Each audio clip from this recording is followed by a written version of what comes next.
आज मैं आपके लिए बहुत बेहतरीन नियम पढ़ाने वाला हूं और आपसे वादा है, अगर मेरी 50 से 60 वीडियो आपने देख ली तो यकीनन मानिए, अगर कोई हिंदी में बोलेगा तो आप इंग्लिश में लिखेंगे और इंग्लिश में बोलेगा तो हिंदी में लिखेंगे। ये मैं खुद नहीं बोल रहा हूँ, ये मेरा 10 साल का एक्सपीरियंस बोल रहा है इस बात को। तो बिल्कुल समय खराब नहीं करूंगा आपका, और पूर्ण विश्वास होने पर चैनल सब्सक्राइब करें बस। हाँ, चलो आइए, समय खराब नहीं करेंगे, सीधा बोर्ड पर ध्यान देंगे। आप खुद समझदार है, समय की वैल्यू है। तो इस नियमों की कड़ी में अगला नियम है मैनवर्ब की सेकंड फॉर्म या मैनवर्ब की थर्ड फॉर्म आए तो उसका मतलब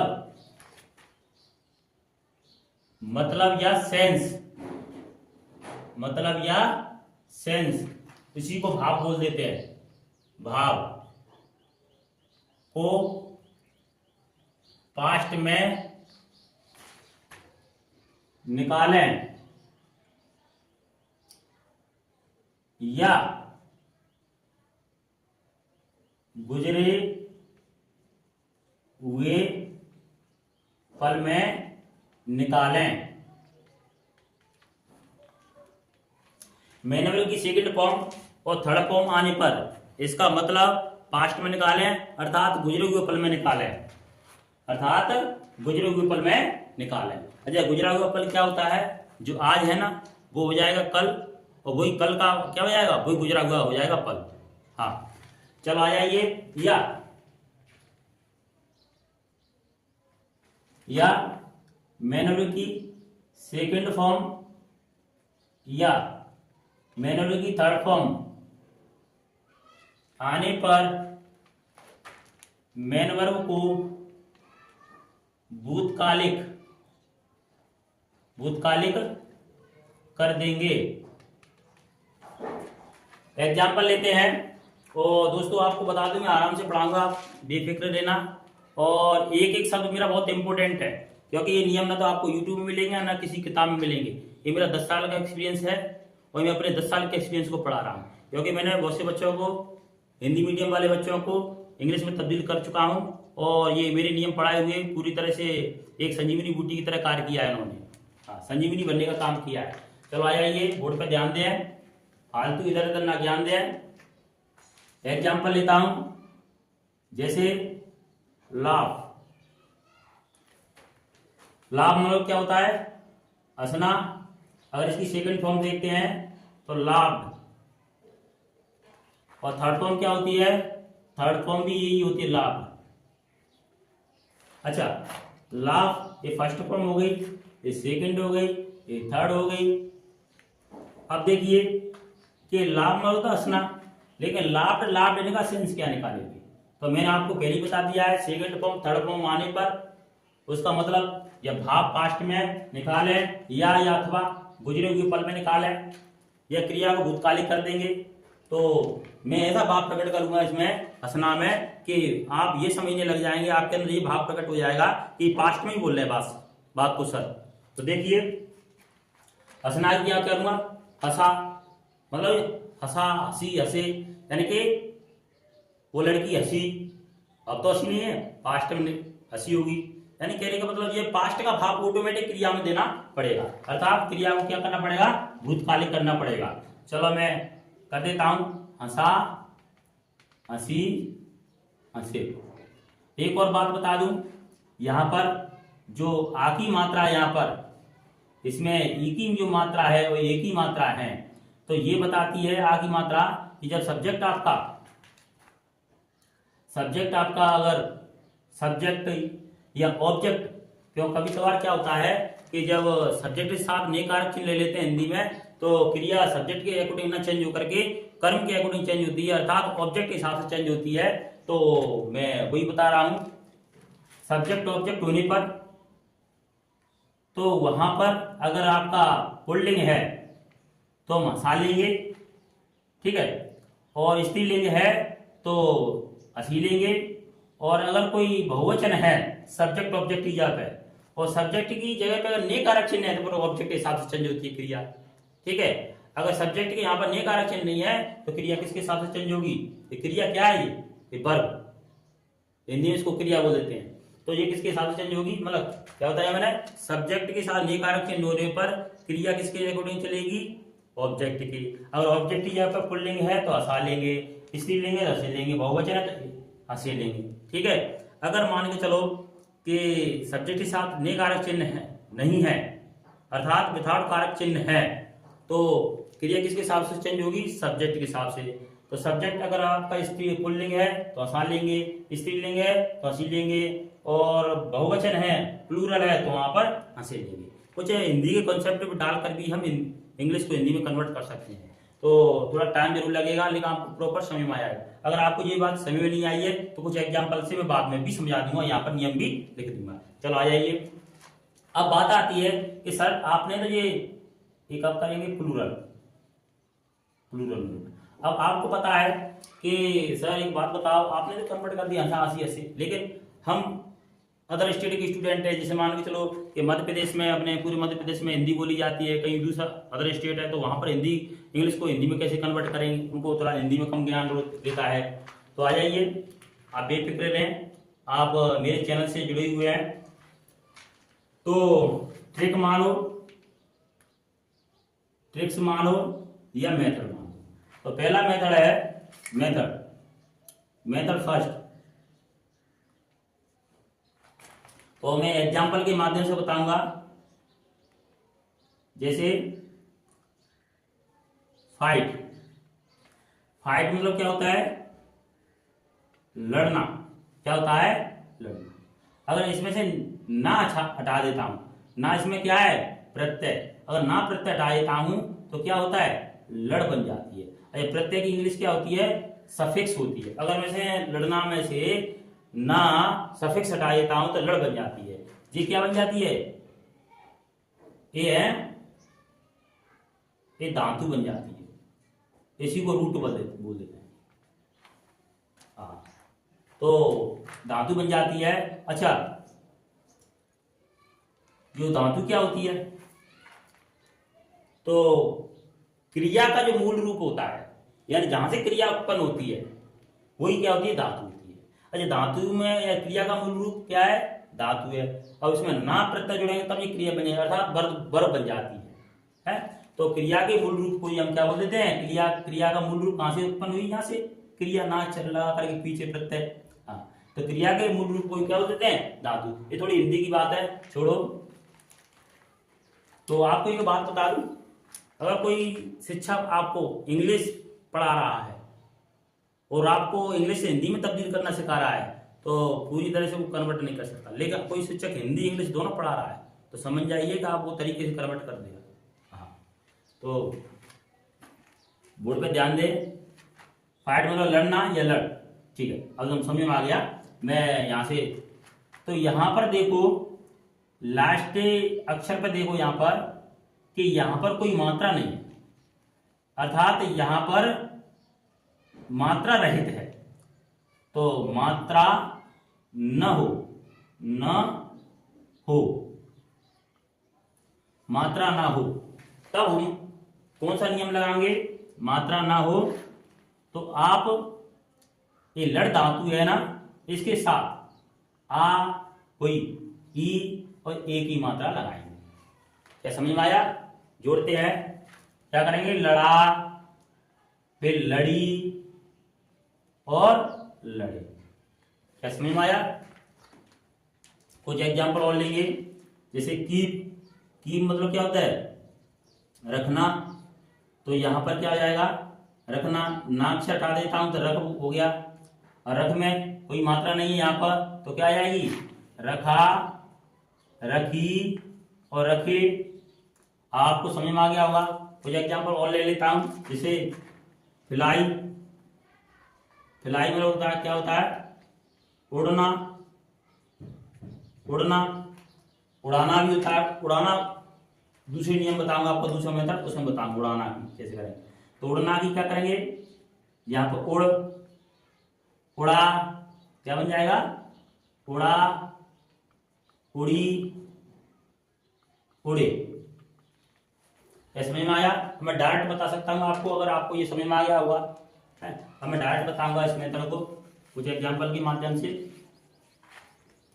जैसे थिंक मतलब होता है सोचना, तो क्या हो जाएगी इसमें से, इसको हटा देंगे, सोच जाएगी, अर्थात सोचा, सोचा, सोची, सोचे। क्या समझ में आया दोस्तों? जैसे एक और एग्जांपल लूं मैं, थ्रो, थ्रो में होता है फेंकना, तो नाक से हटा देता हूं, तो जैसे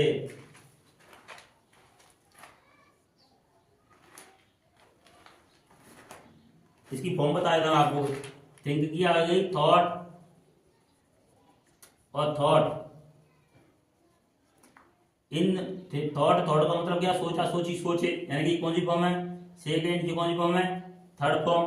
अभी वाला एग्जाम्पल लिया था मैंने फ्लाई का, थोड़ा भूल गया था उधर, ये भी बताना है आपको।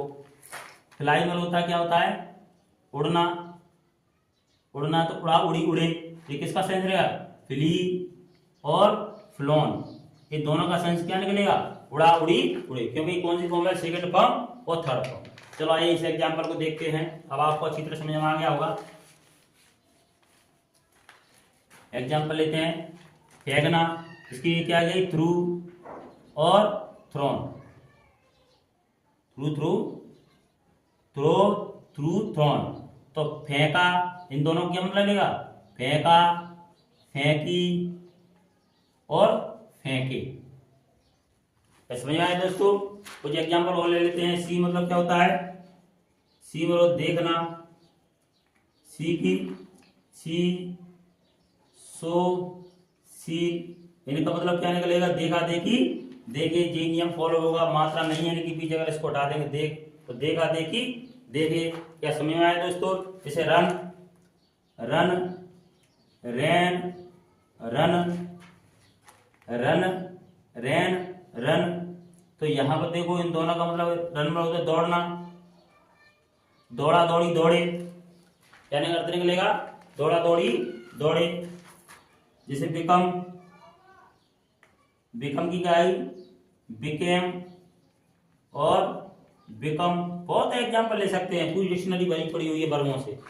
हाँ, बिकम, बिकेम, बिकम, तो इसका मतलब होता है बनना या होना, तो बनना ले लेते, बनना, तो बना, बनी, बने, इन दोनों का अर्थ क्या निकलेगा, बना, बनी, बने, इसका अर्थ निकलेगा। जैसे नो, नो मतलब क्या होता है, जानना, तो न्यू और नॉन, इन्हें क्या अर्थ निकलेगा, जाना, जानी, जानी।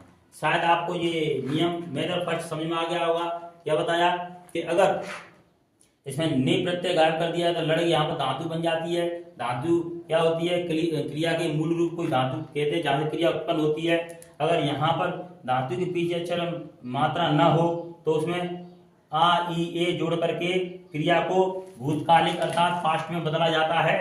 जैसे जिनका मतलब बताया है मैंने, जैसे फाइट, अरे लड़ा लड़ी किसका अर्थ निकलेगा, फॉर, फॉर, फॉर, फॉर का मतलब क्या है, लड़ा लड़ी लड़े। चलो आइए नेक्स्ट मेथड स्टार्ट करते हैं हम, इसको रीड कर देता हूं मैं।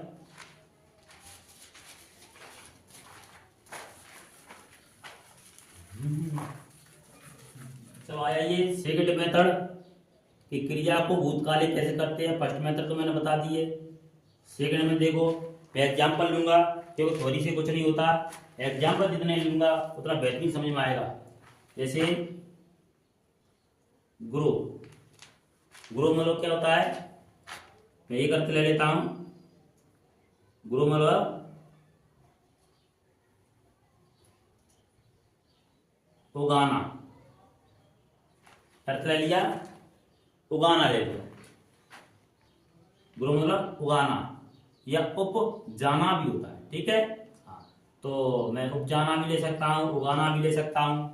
लेकिन अब बात आती है, इसकी सेकंड फॉर्म होती है ग्रू और थर्ड फॉर्म होती है ग्रोन, ठीक है। अब फर्स्ट फॉर्म का मतलब तो पता चल गया कि उगाना या उपजाना होता है, लेकिन सेकंड फॉर्म और थर्ड फॉर्म का मतलब कैसे निकालेंगे। तो मैंने पहले ही बताया था, अगली मेथड इसमें बता रहा हूं मैं कि यहाँ पर मैं इसको ले रहा हूँ, इस वाले वर्ड को ले रहा हूँ। तो ये क्या है, उगाना। मैं यहाँ से ने प्रत्यय गायब कर देता हूँ, तो यहाँ पर धातु बची आती है उगा। अच्छा उगा, अब यहाँ पर आ गई मात्रा, क्या आ गई, मात्रा। किसकी मात्रा, आ। तो एक बात बताओ, यहाँ पर कोई भी मात्रा आए, क्या बोला, यहां पर कोई भी मात्रा आए तो उसका नियम क्या बनेगा, उसमें या ई या ए इनको इसमें ऐड कर देंगे और वो उसका ग्रू और ग्रोन का अर्थ निकल आएगा। जैसे उगाया, एक और अर्थ उगाई, एक और अर्थ उगाए।